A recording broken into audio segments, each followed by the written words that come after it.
देवियों, सज्जनों और नन्हे दोस्तों, नए रूप में सुसज्जित कोलकाता के एमपी बिड़ला तारामंडल में आपका स्वागत है। सभ्यता के प्रारंभ से ही मानव मस्तिष्क रात के आकाश को देख अचंभित रहा। सदियों तक नक्षत्रों का निरीक्षण करने के बाद असंख्य रंगों से भरपूर दृश्य, जो वास्तव में पूरे महाकाश का एक छोटा सा हिस्सा भर है, जीवन की संभावनाओं से भरे हमारे ब्रह्मांड की कहानी, द कॉस्मिक कोलिशन।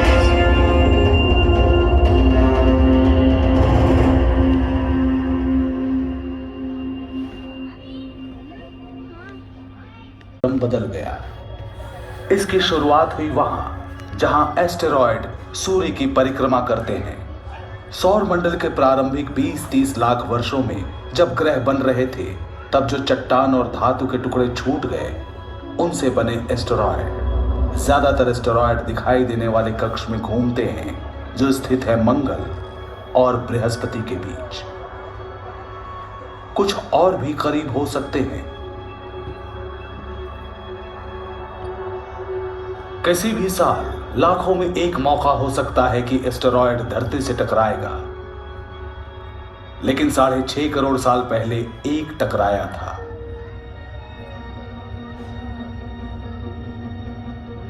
यह लगभग 12 किलोमीटर चौड़ा था, 65,000 किलोमीटर प्रति घंटे की रफ्तार से बढ़ रहा था सीधा पृथ्वी की ओर। लेकिन हम जिसे जानते हैं, तब पृथ्वी ऐसी नहीं थी। मनुष्यों के अस्तित्व में आने से बहुत पहले, जब विशालकाय डायनासोर्स घुमा करते थे यहां, उनके दुर्भाग्य से सब बदलने वाला था।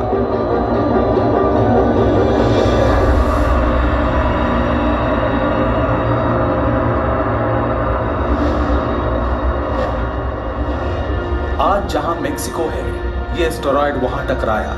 आग का गोला फूटा। जहां तक नजर जा सकती सब कुछ जलकर राख हो गया।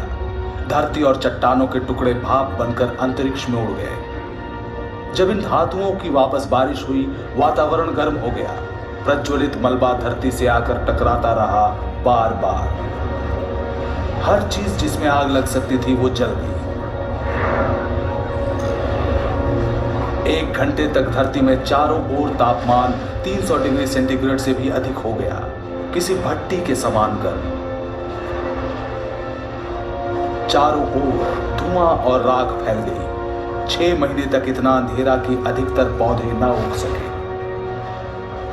टक्कर से हुए महाविनाश और ज्वालामुखी विस्फोटों तथा बदलते समुद्र के स्तर के बीच धरती पर मौजूद 3/4 जीवन रूप खत्म हो गए। डायनासोर्स का दौर खत्म हो गया था, लेकिन जीवन नहीं रुकता और उस बार भी जीवन बचा। कुछ डायनासोर्स बच गए, क्रमिक विकास होकर बन गए आज के पक्षी। कुछ स्तनपायी भी बचे, इनका भी नया उद्भव हुआ। सच तो यह है कि वो टक्कर ना होती तो हमारा वर्तमान भी ऐसा ना होता। क्या ऐसी टक्कर फिर से हो सकती है? एस्टेरॉयड अभी भी है। अगर कोई एक सामने आ जाए तो हम क्या करेंगे? इन्हें उड़ा देना कारगर नहीं। छोटी चट्टानों का झुंड टूट पड़ेगा हम पर। लेकिन वैज्ञानिक सालों से इन एस्टेरॉयड के अध्ययन और निरीक्षण में लगे हैं। उन्होंने सुझाया है सरल उपाय। गुरुत्वाकर्षण बल का प्रयोग कर हम उनका रास्ता बदल सकते हैं। यह कुछ इस प्रकार काम करेगा। अगर आप एक स्पेसक्राफ्ट को एस्टेरॉयड के पास से उड़ाएं, तो स्पेसक्राफ्ट का लघु गुरुत्वाकर्षण भी एस्टेरॉयड को थोड़ा ही सही खींचकर उसके गतिपथ को बदल सकता है। सालों लग सकते हैं, लेकिन धीरे धीरे एस्टेरॉयड दूसरे गतिपथ में चला जाएगा और क्रमशः पृथ्वी से सैकड़ों मील दूर चला जाएगा।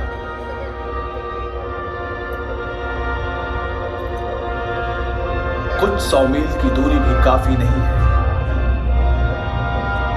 लेकिन हमारी सुरक्षा के लिए पर्याप्त है।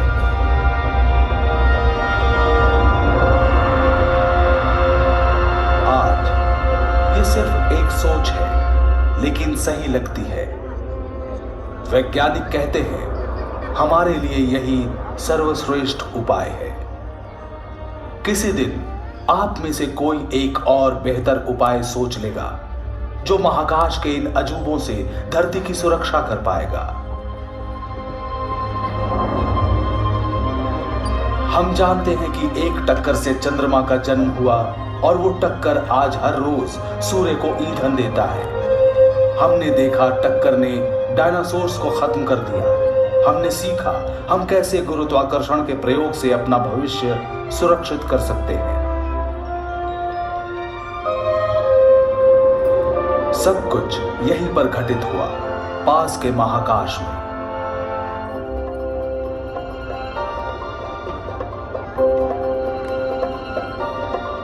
लेकिन बाकी ब्रह्मांड का क्या और भविष्य का क्या? महाकाशीय टक्करों का क्या असर होगा हम पर?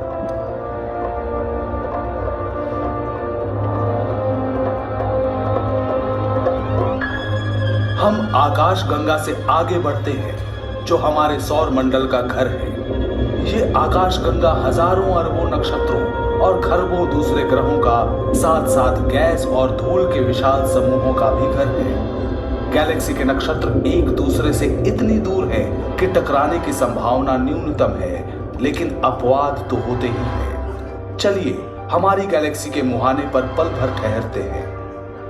जो नक्षत्र हमारे पास से गुजर रहे हैं वो गोलाकार समूह का हिस्सा है। यहाँ सभी तारे ऐसे ठूंसे हुए से रहते हैं कि कभी कभी आपस में भिड़ जाते हैं। ऐसा अमूमन नहीं होता।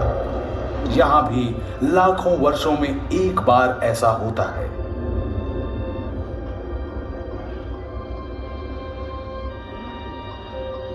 चलिए हम आकाश गंगा से निकलते हैं और जल्दी से पूर्वालोकन करते हैं कि हमारी गैलेक्सी, हमारे ब्रह्मांड के भविष्य में क्या है।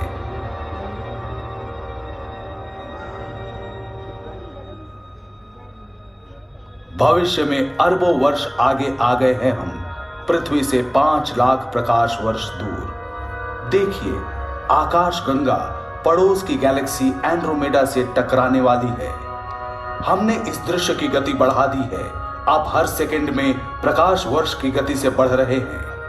ब्रह्मांड की बाकी चीजों की तरह गैलेक्सी भी भ्रमणशील है।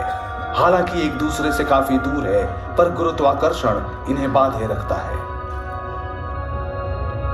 ये दो विशाल गैलेक्सियां एक दूसरे के इर्द गिर्द घूमकर महाकाश में नृत्य प्रस्तुत करेंगी। नजरें मिलाकर कभी पास आएंगी, कभी दूर जाएंगी। इन गैलेक्सियों में नक्षत्र और ग्रह दरअसल टकराते नहीं हैं, ये बहुत दूर होते हैं। वैज्ञानिक मानते हैं कि ये पास आकर गुजर जाएंगे।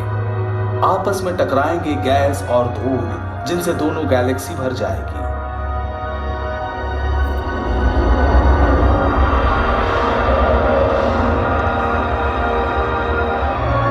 और इन टक्करों के कारण जन्मेंगे अनगिनत नक्षत्र और ग्रह। होगा ये कि आज से अरबों वर्ष बाद आकाश गंगा और एंड्रोमेडा मिलकर नई विशाल गैलेक्सी बन जाएंगी।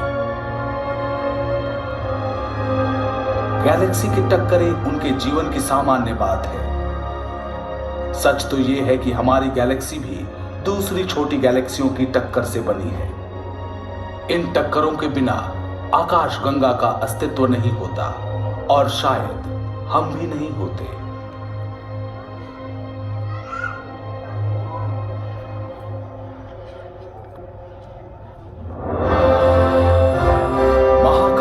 अचरज भरी चकाचौंध वाली टक्करों ने उन चीजों को बनाया जो हमें यूं ही मिल गई। चमकता चांद, सूर्य की गर्मी और प्रकाश, बदलती ऋतुएं, किनारों को छूकर भागती सागर की लहरें। इन टक्करों ने डायनासोर्स को खत्म किया, ब्रह्मांड का नक्शा बदल दिया, गैलेक्सियों को फिर से गढ़ा, नए सितारों, नई दुनियाओं को जन्म दिया।